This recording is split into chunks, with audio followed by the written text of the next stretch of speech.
I'm here today to prove to you that you've been lied to and you liked it. When I was younger, I was told a simple story: work hard, follow the rules, and you'll succeed. That was the deal, the American dream. So I did. I studied, I climbed, I sacrificed a lot, and I fought even more. And for a very long time, I thought it was working. Until one day I looked around. I saw the burnout, the inequality, the quiet disillusionment behind so many success stories, and I realized the dream wasn't real, not for everyone, perhaps not for anyone. But here's the thing: I didn't question it sooner because I liked believing it. We all have a tendency to accept simplified narratives that fit our worldviews. These stories provide comfort and structure, even if they aren't entirely true. It's human nature to want to believe in something easy and digestible, especially when it feels like it promises success and security. But what happens when those simple stories turn out to be far more complicated and darker than we initially realized? Let's look back in time to an era in German history where the country was at their lowest point economically. Wages were cut by 50%, if not more. Millions were on the streets, and unemployment rate skyrocketed to 30%, the highest ever recorded for Germany. And then a new government power emerged, promising to fix the economy. On paper, they did. There was hardly any unemployment. Massive public work efforts like the construction of the Autobahn fueled German economy. The GDP increased by such exponential amounts that it seemed like real progress was happening. And thus, from an economic perspective, no unemployment and an increased GDP, this could be considered a world economic success. It was at the time, both nationally and internationally, as people thought the economy had finally turned around. Now, why is this perspective so appealing? Because it simplifies a very complicated process. It creates an underdog narrative, a nation brought to ruins by war, picked itself up and made something of itself. But this perspective is almost criminal in what it leaves out. What was left out of this so-called success story? The so-called great leader is none other than Adolf Hitler. The presence of trade unions, the ability to bargain and strike was stripped away. The glue that held together economic progress was forced labor. The rearmament, which spurred much of the economic growth, would lead to an even more destructive war. And most importantly, this economic miracle came with a horrific trade-off. Real wages plummeted, and the government decided wages and prices with severe punishment for those who didn't pay proper fines. Investment was all but assessed through entitlement for the state, not for the citizen. The hostilic approach to an economy on the rise neglects the plight, the punishment, and the subsequent collapse. This is why naive and uneducated citizens succumb to such horrors. The statistics don't speak the truth. Innocent people are sucked in by the idea of a better life when all they get is a life filled with oppression. When I was in 5th grade, my school was in an uproar. Someone had broken into the computer lab and stole some laptops. Countless hours spent raising money for them down the drain. Whispers of excitement and intrigue flew through the hallways. It had to be João from down the block. This was an 11th grader, João, the town's troublemaker. He was the only person who could have possibly done such a thing. Even the teachers were remarking on how we were to stay away from him. He's trouble. As a child, I had no reason to question my teachers, because why would adults lie? João was suspended by the end of the day.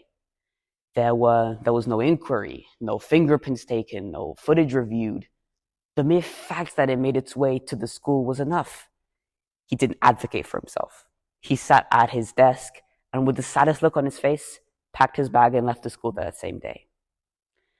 As a child, I never understood the broader context of discrimination, but I remember being disturbed by how quickly the world had turned on Zhuang. Weeks passed, school was back in session, minus Zhuang, and then one day, no one expected to have their minds changed.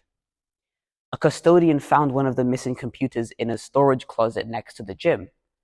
Upon reviewing the security footage, it turned out there were 2 people in the computer lab that night, André and Felipe, 2 of the most high-profile students at the school from the richest families.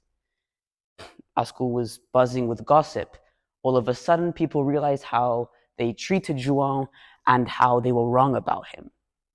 But it was too late. Zhuang never returned to school. His suspension was a public disgrace and an expulsion from the school that should have protected him. This is when I understood the power of the single story. I realized the dangers of misunderstanding people, especially when they jump to conclusions far too quickly. We had all fallen victim to the single story about Zhuang and what he could have done based on his socioeconomic status. We made judgments without even assessing who he truly was. We let our assumptions get the best of us, and now an innocent person was suffering because of it. In the end, it makes me feel like we can never trust people to be what they project. We should always question our first impression.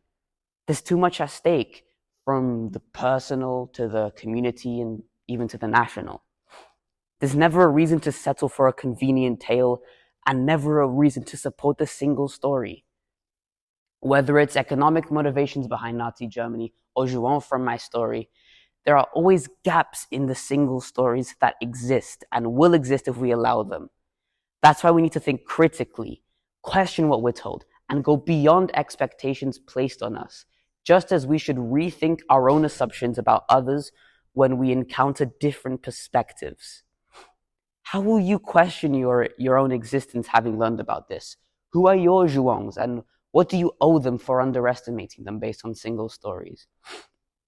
Because the more we reduce people to single narratives, the more we strip them of their humanity. But at the same time, we make the world more human when we try to learn more. Now that we know what a single story does and what the power of many stories can achieve, how do we apply this to our lives?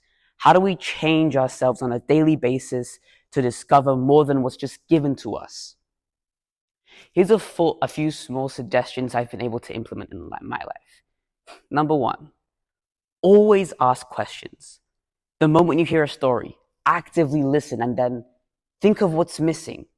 Who's not in the room? What's needed to gain from hearing those people's perspectives? Number 2, force yourself to go against your own personal grain and see where it takes you. Read the news from an outlet you usually despise. Speak to someone from a different race or socioeconomic background and see what you can learn from their story. Number 3, accept that nothing in this world is black and white.